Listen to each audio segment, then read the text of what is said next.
Hello everyone. I, Pragati Baranwal, a volunteer at Shivi Forensics, is today going to talk about the Noida double murder case of 2008, more popularly known as the Arushi Talwar case. This case was full of loopholes, whether it be the evidences collected, whether it be the seizing of the evidences, and also not to forget about the ignorance of the police officers in the initial investigation of the case. See the basic introduction of the case. The 2008 Noida double murder case refers to the unsolved mystery of the 13-year-old girl Arushi Talwar and the 45-year-old Hemraj Panjari, a live-in domestic worker employed by her family.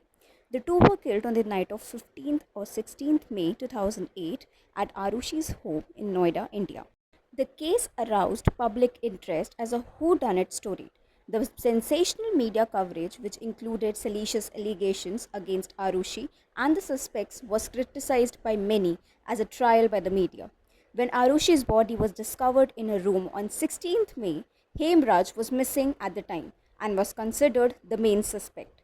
The next day, Hemraj's partially decomposed body was found on the terrace. The police were heavily criticized for failing to secure the crime scene immediately. After ruling out former domestic servants of the family, the police treated Arushi's parents, Dr. Rajesh Talwar and Dr. Nupur Talwar, as the prime suspects. In November 2013, the parents were convicted and sentenced to life imprisonment, amid criticism that the judgment was based on weak evidence. The Talwars successfully challenged the decision in the Allahabad High Court, which acquitted them in 2017. The case still remains unsolved. These are the main highlights of the case. The location of the double murder case was L32 Sector 25 Noida, UP, India. The date of the murders were 15th and 16th May 2008 from midnight hour to 6 o'clock in the morning. The attack type was homicide. There were two deaths in total and the victims were Arushi Talwar and Hemraj Panjari. Now, I'll quickly summarize the whole gist of the case investigation. On 16th May 2008, 6 o'clock in the morning, the housemaid Bharti Mandal rang the doorbell, and after a few minutes, Arushi's body was found and Hemraj was missing. Arushi's body was taken for post-mortem at 8:30 am in the morning. At 1 o'clock in the afternoon, her body was brought home, and at 4 o'clock, the body was taken for cremation. On 17th May 2008, the parents left for Haridwar to immerse Arushi's ashes in the Ganga river.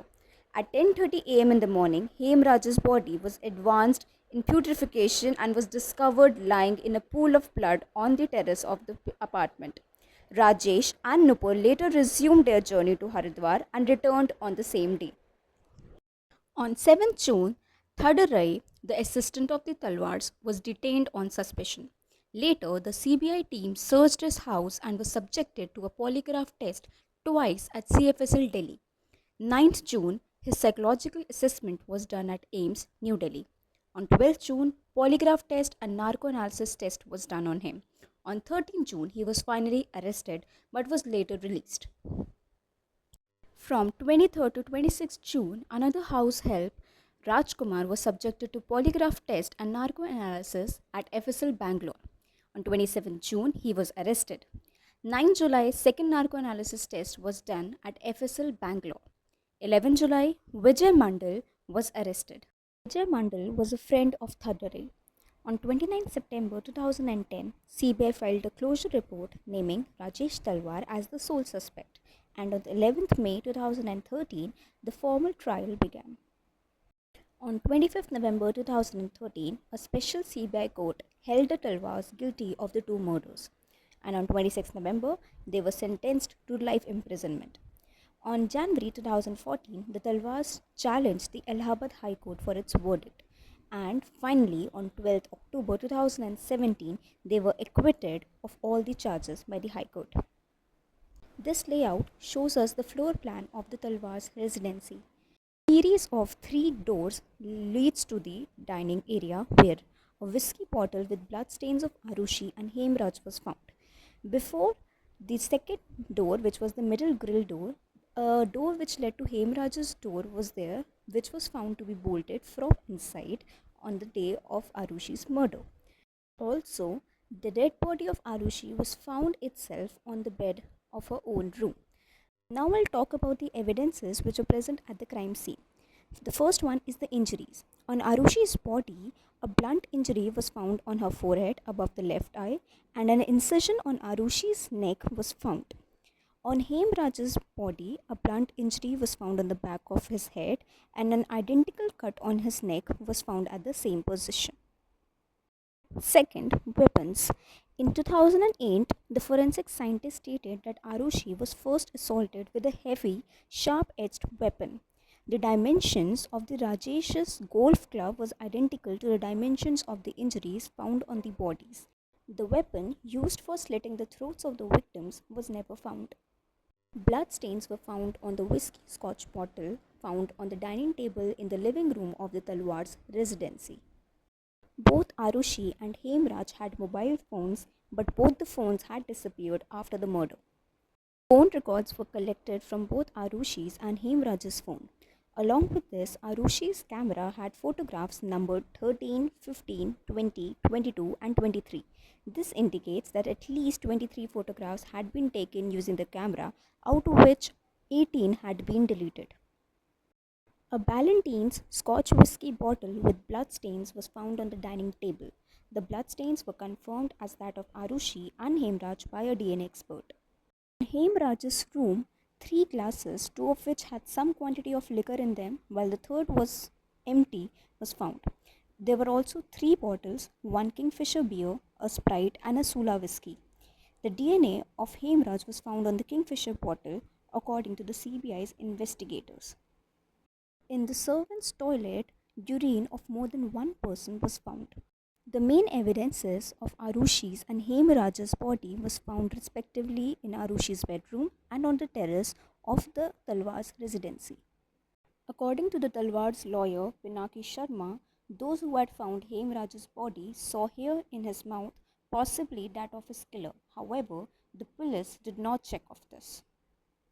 Apart from this, the police had gathered 26 fingerprints from the crime scene. According to a CBI official, 24 of them were gathered through wrong methods and could not be preserved. Only 2 fingerprints were suitable for evidential purposes, but these did not match with any of the suspects. The conclusion of the case was that no blood of Hemraj was found on the bedsheet and pillow of Arushi. There is no evidence to prove that Hemraj was killed in the room of Arushi. Dragging mark on steps only indicate that murder has taken place somewhere other than the terrace. On the clothes of Dr. Rajesh Talwar, only the blood of Arushi was found, but there was no trace of blood of Hemraj. Murder weapons were not recovered immediately after the offense. One of the murder weapon, that is, sharp-edged instrument, could not be recovered. Till date, an expert could not find any bloodstain or DNA of victims from the golf stick to directly link it to the crime. There is no evidence to explain the fingerprints on the scotch bottle which were found along with the bloodstains of both the victims on the table. As per police diary, it was taken into possession on 16th morning itself. In spite of best efforts, the fingerprints could not be identified. Scientific tests on Dr. Rajesh Talwar and Dr. Nupu Talwar had not conclusively indicated their involvement in the crime. The exact sequence of events between the midnight to 6 am in the morning is not clear. No evidence had emerged to show the clear role of Dr. Rajesh Talwar and Dr. Nupu Talwar individually in the commission of the crime. A board of experts constituted during early investigation team has given an opinion that the possibility of the neck being cut by kukri cannot be ruled out. Although doctors have also conducted post-mortem, said that cut was done by a surgically trained person with a small surgical instrument. The offense has occurred in an enclosed flat, hence no eyewitness was available. The blood-soaked clothes of the offenders, clothes used to clean the blood from the flat and staircase, the sheet on which Hemraj was carried and dragged on the roof, the bed cover which was used to cover the view from the steel iron grill on the roof are not available and hence could not be recovered. This case is a perfect example of how incorrect methods used in forensic, how incorrect investigation, and how ignorance by the police officers can lead to an unsolved crime. If you want to know more about the case, you can refer to these links given. We hope and pray that the culprits one day are collectively caught and justice is being served. Thank you.